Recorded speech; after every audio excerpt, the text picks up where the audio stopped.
Hey everybody, this is Representative Lucy McBath.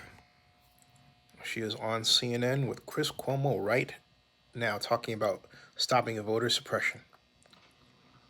Why is this happening, in your opinion, in your state?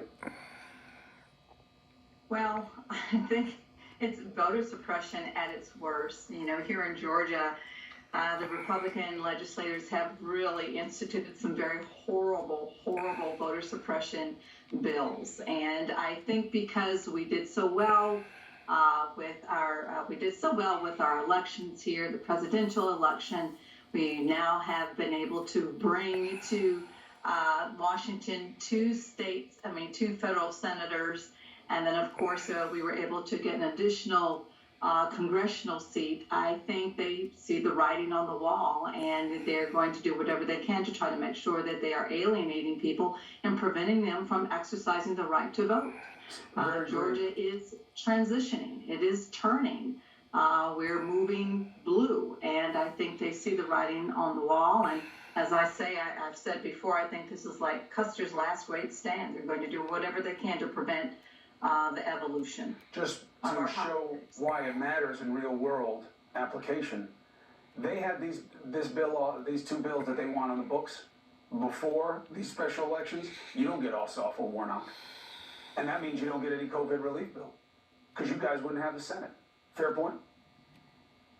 Absolutely. Having these two Senate seats, Senator Warnock and Ossoff, has been very, very crucial to being able to put forth all of the help and support that the American people need under the rescue plan. And so I think that, this is a threat to them, and therefore you see the continued efforts for voter suppression. It's nothing new. It's been this way in Georgia for a really long time, but it's becoming their tactics are far more aggressive now than we've seen in some time. They were quiet about the pandemic bill because they knew people wanted it. They're going to be loud and proud about this because this is the dynamic in our political culture right now. This is the us and them.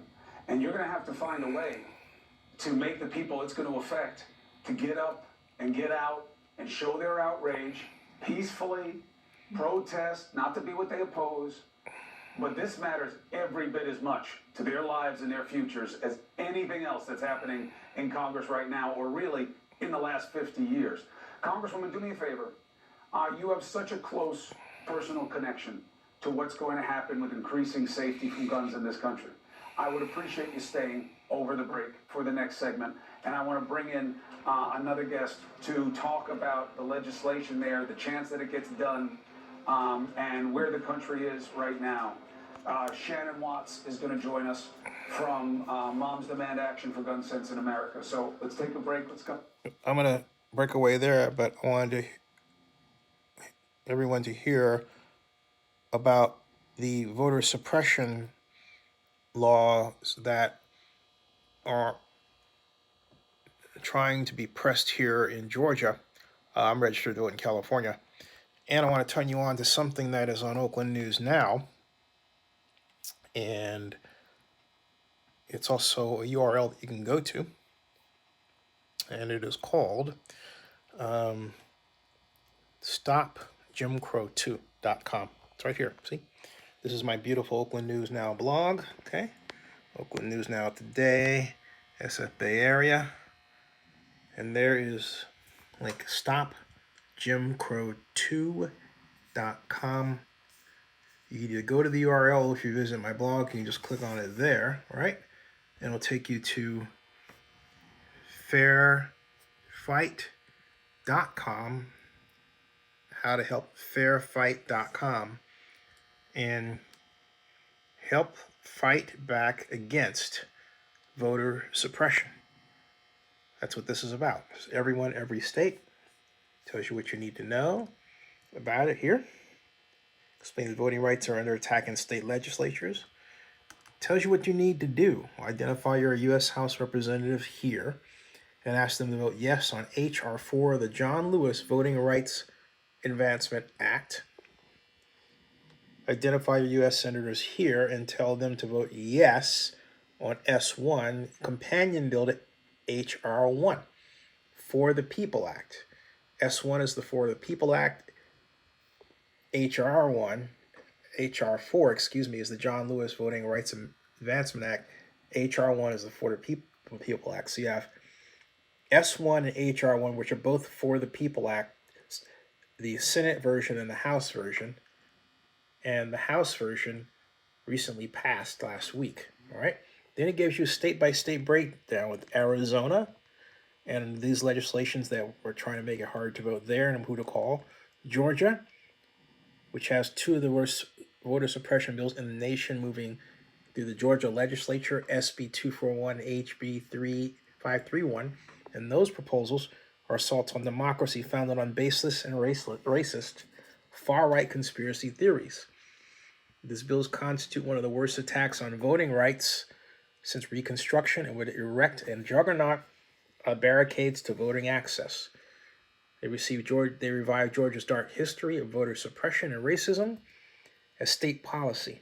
It is critical Congress pass H.R. 1 and H.R. 4 to protect voters and safeguard our democracy. Republicans wrote Georgia's election laws, but they were humiliated on November 3rd and January 5th, and so now they're seeking to silence Georgians, particularly communities of color, who exercise their power to change Georgia. They say each day we get closer to stopping these bills, but we must continue applying public pressure and holding bad actors accountable. Below, we have compiled in one document all the most up-to-date action items to help us fight these bills and hold voter suppressors accountable. H.R. 531 is passed on a party line vote in the Georgia House, and it'll move to the Senate Ethics Committee. It will restrict drop box access, add new ID requirements for mail voting, restrict weekend voting, and criminalize volunteers for handing out food and water to voters waiting in line for 2 or 8 hours lines that are long to vote. Not only are these ID requirements suppressive and necessary, but they would also have a disproportionate impact on Black, majority, and rural voters across our state. HB 531 contains provisions that will pass on serious unfunded mandates to their counties that will raise taxes. An independent analysis by Voting Rights Lab found that HB 531 could incur over $50 million in total new costs available. And then you have action items. Call your county elections office and ask that they oppose HB 531 and the new costs for counties that it would create. And you can find your county's elections office contacts information right here. And it has a list for all the senators that you can call and a sample script to say.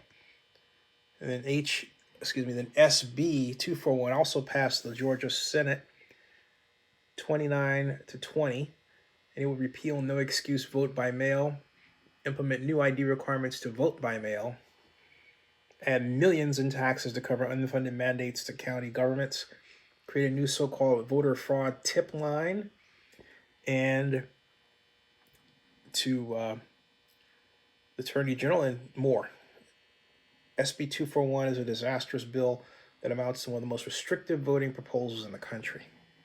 You know, the one main attack to all of these, you call your legislature, is to simply do this: register to vote. The one thing that you can do is get registered to vote, and that's the one thing that we should be pushing in these off years, these off periods when there's no election. We got the election. Now the time should be, in addition to this, to make absolutely certain that people who are in Georgia or new to Georgia and not registered to vote get registered to vote. And again, I emphasize I'm a California resident. I'm here helping my mother, who is registered to vote and is a loyal voter. But the bottom line is encourage people to get registered to vote and then to vote. That's the bottom line.